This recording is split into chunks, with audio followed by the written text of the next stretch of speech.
Welcome to Rubin's vlog. ഇന്നത്തെ വീഡിയോയിൽ രാവിലെ മുതൽ രാത്രി വരെയുള്ള കുറച്ച് വിശേഷങ്ങളാണ് ഇൻക്ലൂഡ് ആക്കിയിട്ടുള്ളത്.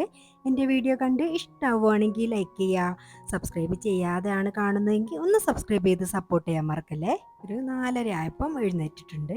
എനിക്ക് മോക്ക് നോമ്പുള്ളൊരു ദിവസമാണ് കേട്ടോ അത്.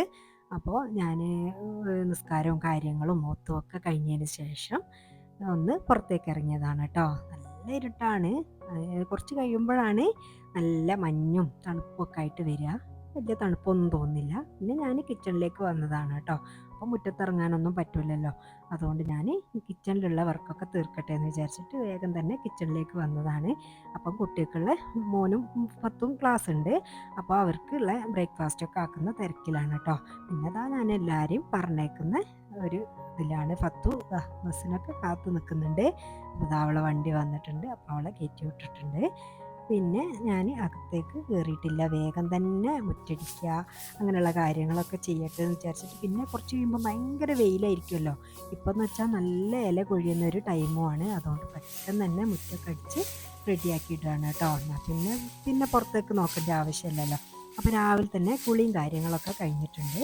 അപ്പോൾ താഴെ എല്ലാ ഭാഗങ്ങളും മുറ്റൊക്കെ അടിച്ച് റെഡിയാക്കുകയാണ്. ഇത് നമ്മളെ തെങ്ങാണ് കേട്ടോ. അപ്പോൾ തേങ്ങ കായിട്ടുണ്ടോ എന്നൊന്ന് നോക്കിയതാണ്. അപ്പോൾ അതാ സിറ്റ് ഔട്ട് തുടക്കുകയാണ്. മുറ്റടിച്ചത് ഞാൻ സിറ്റ് ഔട്ട് തുടക്കുക, അങ്ങനെയുള്ള കാര്യങ്ങളൊക്കെ എന്നും ചെയ്യുന്ന കാര്യങ്ങൾ തന്നെയാണ്. അപ്പോൾ ഓടിച്ച് കാണിച്ചതേ ഉള്ളൂ. എനിക്ക് രാവിലെ തന്നെ സിറ്റ് ഔട്ടും കാർ ഷെഡും ഒക്കെ ഒന്ന് തുടച്ചിട്ട് പിന്നെ നല്ല വൃത്തിയിൽ ഇങ്ങനെ ഇരിക്കുമ്പോൾ കാണാൻ ഭയങ്കര ഇഷ്ടമാണ് കേട്ടോ. നമ്മൾ കുറച്ച് അധ്വാനിച്ചാലും വീട് വൃത്തിയായി കിടക്കുമ്പോൾ ഒരു സന്തോഷം സമാധാനമൊക്കെ ആണല്ലോ. അപ്പോൾ അത് കഴിഞ്ഞത് ഞാൻ വൈകുന്നേരം ഇനി പുറത്തൊക്കെ ഒന്ന് ഇറങ്ങാൻ ടൈം കിട്ടൂലല്ലോ. നമുക്ക് നോമ്പൊക്കെ ആകുമ്പം പല കാര്യങ്ങളും ആയിരിക്കുമല്ലോ. നമുക്ക് ഉച്ചക്കും രാവിലെയൊക്കെ നമ്മൾ ഫ്രീ ആണെങ്കിലും നമുക്ക് വൈകുന്നേരം ആകുമ്പോൾ ഒരു തിരക്കിട്ട ജോലിയായിരിക്കുമല്ലോ. അതുകൊണ്ട് ഞാൻ ചെടികളൊക്കെ ഒന്ന് നനച്ചിടുകയാണ്. അപ്പോൾ ഒന്ന് ബെഡ്ഷീറ്റൊക്കെ അലക്കാനിട്ടായിരുന്നു കേട്ടോ ഈ റൂമത്തെ. അപ്പോൾ അതൊക്കെ ഒന്ന് മാറ്റി വിരിക്കാനും ഒക്കെ ഉണ്ടായിരുന്നു. അപ്പോൾ ഞാൻ ബെഡ്ഷീറ്റൊക്കെ കബോർഡിൽ നിന്ന് എടുത്തിട്ട് അതൊന്ന് വിരിച്ചിടട്ടെ. നമ്മൾ ബെഡ്ഷീറ്റ് മടക്കുമ്പോൾ ഇങ്ങനെ പിന്നെ അതിൻ്റെ പില്ലോ കവറും അതിൻ്റെ ഉള്ളിൽ വെച്ചിട്ട് ഇങ്ങനെ മടക്കി വെക്കുകയാണെങ്കിൽ നല്ല ഈസി ആയിരിക്കും കേട്ടോ. നമുക്ക് അതെടുത്തിട്ട് മടക്കി വെക്കാം. പിന്നെ പില്ലോ കവർ വേറെ തിരയേണ്ടി വരും നമ്മൾ. അപ്പോൾ നമ്മൾ ഇങ്ങനെ ബെഡ്ഷീറ്റ് മടക്കുമ്പോൾ തന്നെ അതിൻ്റെ ഉള്ളിൽ അതും കൂടി വെച്ച് കഴിഞ്ഞാൽ നല്ല സുഖമാണ് കേട്ടോ എടുക്കുമ്പോൾ. അപ്പോൾ ബെഡ്ഷീറ്റിൻ്റെ ഉള്ളിൽ പില്ലോ കവറൊക്കെ ഉണ്ടാവുമല്ലോ. അപ്പോൾ അത് കാണുമ്പോൾ തന്നെ ഒരു സമാധാനമായിരിക്കും. പെട്ടെന്ന് തന്നെ അത് കിട്ടുകയാണല്ലോ നമുക്ക്. നമ്മളിങ്ങനെ തിരയുക പിടിക്കുകയൊക്കെ ചെയ്യുമ്പോഴാണ് നമുക്ക് ഒന്നാമത്തത് മടി പിടിക്കുക കേട്ടോ. എന്ത് കാര്യം ഒരു കാര്യം തിരയേണ്ട ഒരു അവസ്ഥ വരുത്താതെ കറക്റ്റ് അതിൻ്റെ സ്ഥലത്ത് തന്നെ വെക്കാൻ ശ്രദ്ധിക്കുക.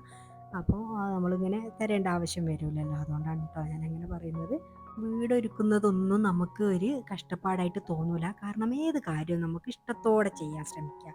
നമ്മൾ ഇഷ്ടമില്ലാതെ ഇങ്ങനെ അത് ചെയ്യണമല്ലോ ഇത് ചെയ്യണമല്ലോ എന്നൊക്കെ വിചാരിക്കുമ്പോഴാണ് നമുക്ക് എല്ലാ കാര്യത്തിനും മടി വരിക കേട്ടോ. നമ്മൾ ഇഷ്ടത്തോടെ കാര്യങ്ങൾ ചെയ്യുകയാണെങ്കിൽ നമുക്ക് ഒരു മടിയും വരില്ല കേട്ടോ ഒരു കാര്യത്തിലും. അപ്പോൾ ഇതാ ഞാൻ കുട്ടികളുടെ റൂമിലേക്ക് എത്തിയിട്ടുണ്ട്. അപ്പോൾ അവിടുത്തെ ബെഡ് പുതപ്പൊക്കെ ഒന്ന് നന്നാക്കിയിട്ടാണ്. അപ്പോൾ നീനുവിൻ്റെ പുതപ്പൊക്കെ അവൾ എന്നും മടക്കി റെഡിയാക്കി വെച്ചിട്ടാണ് കേട്ടോ പോവുക. ഇത് ഞാനും പത്തും കിടന്നതാണ്. ഇപ്പോൾ നല്ല തണുപ്പായതുകൊണ്ട് വലിയ പുതപ്പൊക്കെയാണ് കേട്ടോ പുതക്കുന്നത്. അപ്പോൾ പത്തുവിൻ്റെ പുതപ്പ് എന്ന് വെച്ചാൽ ഇവളിങ്ങനെ അതിൽ ചുരുണ്ട് കളിയിട്ടു. അപ്പോൾ ഞാൻ വേറെ പുതപ്പെടുത്തതാണ് കേട്ടോ എനിക്ക് പുതക്കാൻ വേണ്ടിയിട്ട്. അപ്പോൾ 2 പുതപ്പും മടക്കി ബെഡൊക്കെ ഒന്ന് റെഡിയാക്കി വെക്കുക. നമ്മളെ വീടൊക്കെ ഇങ്ങനെ നീറ്റാക്കി വെക്കുക എനിക്ക് ഭയങ്കര ഇഷ്ടമാണ് കേട്ടോ. അപ്പോൾ കുറച്ച് ജോലികളൊക്കെ ആണെങ്കിലും നമ്മളെ വീട് എങ്ങനെയാണെങ്കിലും കുറച്ചായിട്ട് നാശാകുന്ന സ്ഥലങ്ങൾ അപ്പോൾ തന്നെ ചെയ്ത് അങ്ങനെ വൃത്തിയാക്കി കൊണ്ടുനടക്കുകയാണെങ്കിൽ നമുക്ക് ഒരു പ്രയാസവും ഉണ്ടാവില്ല കേട്ടോ. എത്ര വലിയ വീടാണെങ്കിലും ചെറിയ വീടാണെങ്കിലും നമുക്ക് നാശാകുന്ന സ്ഥലം എവിടെയാണോ അവിടെ അപ്പം നന്നാക്കാം. അതാണ് കേട്ടോ എൻ്റെ പോളിസി. പിന്നെ നമ്മളെ ബെഡും കാര്യങ്ങളൊക്കെ ഒന്ന് ഒതുക്കി വെച്ച് എല്ലാ സാധനങ്ങളും ഒന്ന് അടുക്കി പെറുക്കി വെച്ച് ഒന്ന് അടിച്ചു വാരിയിടുന്നേ ഉള്ളൂ കേട്ടോ. ഇന്ന് തുടക്കാനൊന്നുമില്ല. അതിൻ്റെ തലേദിവസം ഞാൻ തുടച്ചതാണ്, അതുകൊണ്ട് ഇന്ന് തുടക്കാനില്ല. അപ്പോൾ അടിച്ചു വാരുന്നത് മാത്രമേ ഉള്ളൂ കേട്ടോ. പിന്നെ നിസ്കാരവും കാര്യമൊക്കെ കഴിഞ്ഞ് എൻ്റെ റെസ്റ്റൊക്കെ കഴിഞ്ഞ് പിന്നെ ഒന്ന് വൈകുന്നേരം ഒരു 3:30-4 മണിയൊക്കെ ആയപ്പോൾ ഞാൻ ഒന്ന് കിച്ചണിലേക്ക് വന്നതാണ് കേട്ടോ. നമുക്ക് വൈകുന്നേരത്തേക്ക് വേണ്ടിയിട്ടുള്ള ഒരുക്കങ്ങളാണ് കേട്ടോ. അപ്പോൾ ചിക്കനാണ് കിട്ടിയിട്ടുള്ളത്. അപ്പോൾ ഞാൻ ചിക്കൻ കട്ട്ലറ്റും കുറച്ച് മന്തി ഉണ്ടാക്കാമെന്നാണ് കേട്ടോ വിചാരിക്കുന്നത്. പിന്നെ പൈനാപ്പിൾ ജ്യൂസ് അടിക്കണം, പിന്നെ കുറച്ച് ഫ്രൂട്ട്സും ഉണ്ട് കേട്ടോ.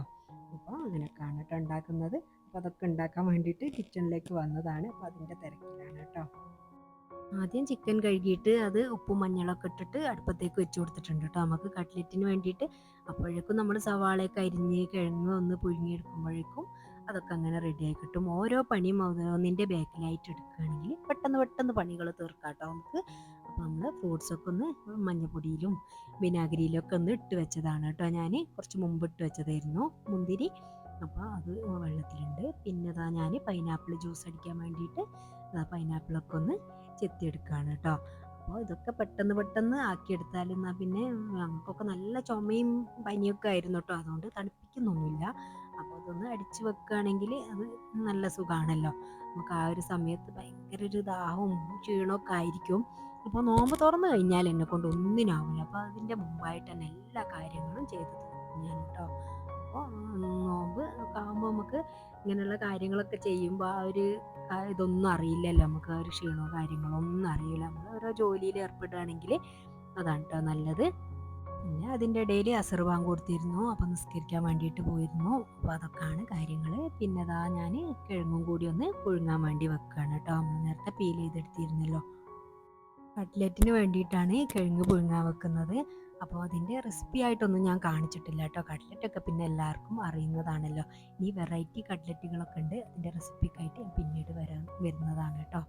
അപ്പോൾ അതാ ഞാൻ ഓരോന്നിങ്ങനെ ബ്രെഡ് ക്രംസിലൊക്കെ മുക്കിയെടുക്കുകയാണ് കേട്ടോ.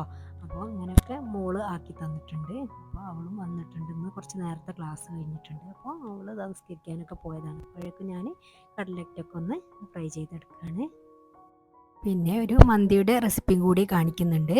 അപ്പോൾ ഞാൻ അന്ന് മന്തി ആയിരുന്നു കേട്ടോ ഉണ്ടാക്കിയത്. അപ്പോൾ അതിന് വേണ്ടിയിട്ട് ഞാനിതാ വെള്ളം വെച്ച് കൊടുത്തിട്ടുണ്ട് കേട്ടോ. നമുക്ക് അരി വേവിച്ചൂറ്റണം. അതിന് വേണ്ടിയിട്ട് അതിലേക്കുള്ള സ്പൈസസ് ഒക്കെ ആണ് കേട്ടോ ഇത്. ഒരു കഷ്ണം പട്ട, 4-5 ഗ്രാമ്പു, ഏലക്കായി, പിന്നെ കുറച്ച് കുരുമുളകിൻ്റെ മണിയാണ് ഇട്ട് കൊടുക്കുന്നത്. പിന്നെ അതിലേക്ക് സൺഫ്ലവർ ഓയിൽ ഒരു 2 ടേബിൾ സ്പൂൺ അല്ലെങ്കിൽ 2.5 ടേബിൾ സ്പൂൺ ഒഴിച്ചു കൊടുക്കുക. അരി ഇങ്ങനെ തമ്മിൽ ഒട്ടാതിരിക്കാൻ വേണ്ടിയിട്ടാണ് കേട്ടോ നമ്മൾ ആ സൺഫ്ലവർ ഓയിൽ ഒഴിച്ചു കൊടുത്തിട്ടുള്ളത്. പിന്നെ പാകത്തിന് ഉപ്പിട്ട് വെള്ളം തിളക്കാൻ വേണ്ടി ഒന്ന് അടച്ചു വെക്കുക. ബസുമതി അരിയാണ് കേട്ടോ ഞാൻ എടുത്തിട്ടുള്ളത്. വൈറ്റ് സെല്ലാണ് എടുത്തിട്ടുള്ളത്, ഇന്ത്യ ഗേറ്റിൻ്റെ. അപ്പോൾ അത് നന്നായിട്ട് വെള്ളം തിളക്കുമ്പോൾ ആ അരി കുതിർത്ത് വെക്കേണ്ട ആവശ്യമൊന്നുമില്ല. കഴുകുക, അതിലേക്ക് ഇട്ട് കൊടുക്കുക കേട്ടോ വെള്ളത്തിലേക്ക്. അത്രേ ഞാൻ ചെയ്യാറുള്ളൂ. ഏതരിയാണെങ്കിലും, റെഡ് അരിയാണെങ്കിലും വൈറ്റ് അരിയാണെങ്കിലും ഞാൻ കുതിർത്ത് വെക്കാറില്ല കേട്ടോ. അത് കഴുകുക, നേരെ നമ്മൾ പിന്നെ അടുപ്പത്ത് വെള്ളം വെച്ചതിലേക്ക് ഇട്ട് കൊടുക്കുകയാണ് കേട്ടോ ചെയ്യുക. അപ്പോൾ നന്നായി ഒന്ന് ഇളക്കിയതിന് ശേഷം അത് ഒന്ന് വേവാൻ വെക്കുക കേട്ടോ. ഒരു 95% തന്നെ വേവും വേണം കേട്ടോ. അപ്പോൾ നമ്മളെ അരി വേവുന്ന ടൈം കൊണ്ട് നമുക്ക് നമ്മളുടെ ചിക്കൻ ഒന്ന് മസാല പുരട്ടി വെക്കാം കേട്ടോ. അതിലേക്ക് ഞാൻ ഗരം മസാല ആണ് 1 സ്പൂൺ നിറച്ചിട്ടിട്ടുണ്ട്. പിന്നെ കുരുമുളക് പൊടി സ്കിപ്പ് ചെയ്യാൻ പറ്റാത്തൊരു കാര്യമാണ് കേട്ടോ. അത് അത്യാവശ്യം ഒരു 2-2.5 ടേബിൾ സ്പൂൺ തന്നെ ഇട്ട് കൊടുക്കണം. പിന്നെ വലിയ ജീരകം, ചെറിയ ജീരകം, ഇതൊക്കെ ഓരോ സ്പൂൺ നിറച്ച് ഇട്ട് കൊടുക്കുക. 1 കിലോ ചിക്കൻ, 1 കിലോ അരി, അതിൻ്റെ അളവാണ് ഞാനിവിടെ പറയുന്നത് കേട്ടോ. പിന്നെ നമ്മൾ മന്തി മസാല ആയാലും കുഴപ്പമില്ല, കബ്സ മസാല ആയാലും കുഴപ്പമില്ല, അതൊരു 2-2.5 ടേബിൾ സ്പൂൺ തന്നെ ഇട്ട് കൊടുക്കുക. കുരുമുളക് പൊടിയും ഈ മസാല നമ്മൾ കൂടുതൽ ഇട്ട് കൊടുക്കുക. പിന്നെ 1 കിലോയിലേക്ക് നമ്മൾ 2 മാഗി ക്യൂബ് മാത്രം മതി കേട്ടോ. ഒരു പാക്കിൽ 2 എണ്ണമാണല്ലോ ഉണ്ടാവുക, അത്ര മാത്രം മതി. 3-4 അങ്ങനെ ഒന്നും വേണ്ട കേട്ടോ. പിന്നെ പ്രത്യേകിച്ച് നമ്മൾ വേറെ സെപ്പറേറ്റ് ഉപ്പൊന്നും ഇട്ട് കൊടുക്കേണ്ട ആവശ്യമില്ല. ആ ക്യൂബിൽ തന്നെയുള്ള ഉപ്പും പിന്നെ നമ്മൾ റൈസിലും നമ്മൾ അത്യാവശ്യം ഉപ്പിടുന്നുണ്ടല്ലോ, അത് മതി കേട്ടോ. പിന്നെ നമ്മൾ വെളുത്തുള്ളി മാത്രമാണ് ഇതിലേക്ക് ചതച്ചിട്ട് കൊടുക്കുന്നത്, അത് മതി. ഇഞ്ചിൻ്റെ ആവശ്യമില്ല. പ്രത്യേകിച്ച് കൂടുതൽ ഇൻഗ്രീഡിയൻസ് ഒന്നും ആവശ്യമില്ല. അത്രയ്ക്ക് സിമ്പിളായിട്ടുള്ളൊരു മന്തിയാണ് കേട്ടോ ഇത്. അപ്പോൾ നമ്മൾ അരി ഇട്ടതൊക്കെ ഏകദേശം വെന്ത് തുടങ്ങിയിട്ടുണ്ട്. ഇനി നമുക്കതൊന്ന് ഊറ്റിയെടുക്കാം കേട്ടോ. ഒരു പാത്രത്തിലേക്ക് ഇതുപോലെ ഒന്ന് ഊറ്റിയെടുത്താൽ മതി. പിന്നെ നല്ല അടിപൊളി റൈസാണ് കേട്ടോ ഇത്. തമ്മിലൊട്ട് അങ്ങനെയുള്ള ഒരു കാര്യങ്ങളുമില്ല. 95% തന്നെ നമ്മൾ വേവിച്ചെടുക്കണം. പിന്നെ ഇത് നല്ലൊരു ടിപ്പാണ് കേട്ടോ ഞാനിപ്പോൾ ചെയ്യാൻ പോകുന്നത്. നമ്മൾ വാഴൻ്റെ ഇല നമ്മൾ കുക്കറിൻ്റെ അടിയിൽ, കുക്കറിലാണ് കേട്ടോ മന്തി തയ്യാറാക്കുന്നത്. അപ്പോൾ അത് കുക്കറിൻ്റെ അടിയിൽ ഈ വാഴൻ്റെ ഇല ഇങ്ങനെ ഇതുപോലെ വിരിച്ച് കൊടുക്കുകയാണെങ്കിൽ നമുക്ക് കുക്കറൊക്കെ അപ്പം തന്നെ കഴുകി വെക്കാം. ഇല്ലാന്നുണ്ടെങ്കിൽ കുറച്ചൊക്കെ അടി പിടിക്കുമല്ലോ നമ്മളെ ചിക്കനൊക്കെ, അങ്ങനത്തെ ഒരു കാര്യം വരില്ല കേട്ടോ. ഭയങ്കര ടേസ്റ്റുമാണ്. വാഴൻ്റെ ഇലൻ്റെ ആ ഒരു നീരൊക്കെ അതിലേക്ക് ഇറങ്ങി നല്ല ടേസ്റ്റ് ആയിരിക്കും കേട്ടോ മന്തി. അപ്പോൾ ഇങ്ങനെ ആരും ചെയ്യുന്നത് ഇതുവരെ കണ്ടിട്ടില്ല കേട്ടോ. ഞാൻ ഇങ്ങനെയാണ് മന്തി വെക്കുന്നത്. പിന്നെ അതിലേക്ക് നമ്മൾ ചിക്കനൊക്കെ മസാല തേച്ചതൊക്കെ ഒന്ന് നിരത്തി കൊടുക്കുക കേട്ടോ. ഒന്നൊന്നിൻ്റെ മേലെ കയറാതെ വേണം കേട്ടോ നമ്മൾ ചിക്കനൊക്കെ നിരത്തി കൊടുക്കാൻ വേണ്ടിയിട്ട്. ഇതുപോലെ ഇരിക്കണം. പിന്നെ നമ്മൾ അതിലേക്ക് ഒരു 3/4 കപ്പോളം സൺഫ്ലവർ ഓയിലാണ് ഒഴിച്ചു കൊടുക്കുന്നത്. ഇനി സാദാ ഓയിലും ഒഴിച്ചു കൊടുക്കാം, പക്ഷേ ഞാൻ സൺഫ്ലവർ ഓയിലാണ് ഒഴിച്ചു കൊടുക്കുന്നത്. അത് കറക്റ്റായിരിക്കും കേട്ടോ. ഒരു ബൗളിൽ നമ്മൾ 3/4 എണ്ണ മതിയാവും. ഇങ്ങനെ ഇങ്ങനെ പൊങ്ങി നിന്നാൽ മതി കേട്ടോ. പിന്നെ എണ്ണ അല്ലാതെ കുറേ എണ്ണ ആയാലും പറ്റൂല. അപ്പോൾ നമ്മളെ റൈസൊക്കെ ഒരു കുഴഞ്ഞ പോലെ എന്തൊക്കെ ആവും കേട്ടോ. അധികം എണ്ണ കൂടാനും പാടില്ല, കുറയാനും പാടില്ല. അങ്ങനെയാണ് കേട്ടോ നമ്മളെ മന്തിക്ക് വേണ്ടത്. പിന്നെ ആ ചിക്കൻ്റെ മേലേക്ക് നമ്മളെ ആ റൈസൊക്കെ ഒന്ന് ഊറ്റി വെച്ചിരുന്നല്ലോ, അതൊക്കെ ഒന്ന് ഇട്ട് കൊടുക്കുക. പിന്നെ കുറച്ച് മഞ്ഞൾപ്പൊടി കലക്കിയിട്ട് അതും അതിൻ്റെ മേലെ ഇങ്ങനെ ക്രോസിന് ഒഴിച്ചു കൊടുക്കുക. പിന്നെ ഒരു 4-5 പച്ചമുളക് എടുത്തിട്ട് ഇങ്ങനെ കുത്തി വെക്കുകയും ചെയ്യുക. പിന്നെ അതാ ഞാൻ ചാർക്കോളാണ് കേട്ടോ അപ്പുറത്തെ അടുപ്പിൽ വെച്ചിട്ടുള്ളത്. അപ്പോൾ ആ ചാർക്കോളൊക്കെ റെഡിയായി വന്നിട്ടുണ്ട്. ഇനി നമുക്കൊരു പാത്രത്തിലേക്ക് അത് മാറ്റിയതിന് ശേഷം അതൊന്ന് പുകയിച്ച് ഇതിൻ്റെ മേലേക്ക് വെച്ച് കൊടുക്കുക, അടച്ചു വെക്കുക. അത്രേ ഉള്ളൂ കേട്ടോ മന്തി വെക്കാൻ പണി. അത്രയ്ക്ക് ഈസി ആയിട്ടുള്ള ഒരു മന്തി റെസിപ്പിയാണിത്. പിന്നെ അതിൻ്റെ മേലേക്ക് നമ്മൾ കുറച്ച് സൺഫ്ലവർ ഓയിൽ ഇട്ടിച്ച് കൊടുക്കുമ്പോൾ നല്ലതായിട്ട് സ്മോക്കി ഫ്ലേവർ ആയിരിക്കും കേട്ടോ അതിനുണ്ടാവും. അങ്ങനെ പുക വരും. അപ്പോൾ നമ്മൾ ഒറ്റ വിസിലടിക്കണം കേട്ടോ, അതിൻ്റെ അപ്പുറം ആവരുത്. അപ്പോൾ അത് നമ്മൾ അടുപ്പത്തേക്ക് വെച്ച് കൊടുത്തിട്ടുണ്ട്. നമ്മളെ വിസിലൊക്കെ വന്ന് ആ വിസിൽ നമ്മൾ അപ്പം തന്നെ പൈപ്പിൻ്റെ ചോട്ടിലോ എന്തെങ്കിലും വെച്ചിട്ട് അത് കളയണം കേട്ടോ. ആവി കളഞ്ഞ് അപ്പം തന്നെ കളയണം. ഇല്ലാന്നുണ്ടെങ്കിൽ അത്രയും സമയം വേവുമല്ലേ, നമ്മൾ കറക്റ്റ് വേവിനാണല്ലോ അത് കുക്കറിലേക്ക് ഇട്ടത്. അപ്പോൾ നമ്മളെ സോഫ്റ്റ് അടിപൊളി മന്തി റെഡി ആയിട്ടുണ്ട് കേട്ടോ. ഇത്ര പണിയേ ഉള്ളൂ. ഇനിയിപ്പോൾ ഇത് ചെമ്പട്ടിയിൽ അങ്ങനെ വെക്കുകയാണെന്നുണ്ടെങ്കിൽ അങ്ങനെയും ചെയ്യാം കേട്ടോ. കുക്കറിൽ വെക്കുമ്പോൾ വേറൊരു ടേസ്റ്റും വേറൊരു സോഫ്റ്റ്നെസ്സും ആയിരിക്കും കേട്ടോ റൈസിന്. അതാണ് കുക്കറിൽ വെക്കാൻ കാരണം. ഞാൻ പല രീതിയിലും പരീക്ഷിച്ചതാണ്, പക്ഷേ കുക്കറിൽ വെക്കുന്ന ഒരു സോഫ്റ്റ്നെസ് ഒന്നും നമ്മൾ ചെമ്പിൽ വെച്ചാൽ കിട്ടുന്നില്ല കേട്ടോ. അപ്പോൾ അത് നമ്മളെ കുക്കറൊക്കെ നല്ല ക്ലിയർ ആയിട്ട് തന്നെ കിട്ടിയിട്ടുണ്ട് കേട്ടോ. അപ്പോൾ നമുക്ക് കുക്കർ അപ്പം തന്നെ കഴുകിയാൽ പോവാവുന്നതേ ഉള്ളൂ. പിന്നെ നന്നായിട്ടൊന്ന് മിക്സ് ചെയ്യുക കേട്ടോ. ഇതുപോലെ എന്തെങ്കിലും ഒരു ഫോർക്ക് പോലത്തെ കയ്യിലെന്തെങ്കിലും ഉപയോഗിച്ചിട്ട് നമുക്ക് നന്നായി ഒന്ന് മിക്സ് ചെയ്തെടുക്കുക. പിന്നെ നമുക്ക് ഒരു സെർവിങ് പ്ലേറ്റിലേക്ക് അപ്പം തന്നെ മാറ്റാവുന്നതാണ് കേട്ടോ. അപ്പോൾ കറക്റ്റ് വേവായി കിട്ടിയിട്ടുണ്ട്. നമ്മളെ റൈസായാലും നമ്മളുടെ ചിക്കൻ ആയാലും ഉടഞ്ഞു പോവുക അങ്ങനെയുള്ള കാര്യങ്ങളൊന്നുമില്ല. ശരിക്കും നല്ല ഫ്രൈ ചെയ്തിട്ട് ഇട്ട പോലെ ആയിരിക്കും കേട്ടോ ചിക്കൻ്റെ കളറൊക്കെ ഉണ്ടാവുക. ഞാനിതിലേക്ക് പ്രത്യേകിച്ച് കളറോ കാര്യങ്ങളോ ഒന്നും ചേർത്തിട്ടില്ല. കുറച്ച് ഭംഗിക്ക് വേണ്ടി മഞ്ഞൾപ്പൊടി മാത്രം കലക്കി ഒഴിച്ചിട്ടേ ഉള്ളൂ കേട്ടോ. അത് തന്നെ 1 ടീസ്പൂൺ ആണ് എടുത്തിട്ടുള്ളത് കേട്ടോ മഞ്ഞൾപ്പൊടി. അത് അതിലേക്ക് കലക്കി ഒഴിച്ചിട്ടുണ്ട്. പിന്നെ അതിന് സൈഡായിട്ടൊരു തക്കാളി ചമ്മന്തി ഉണ്ടാക്കിയിട്ടുണ്ട്.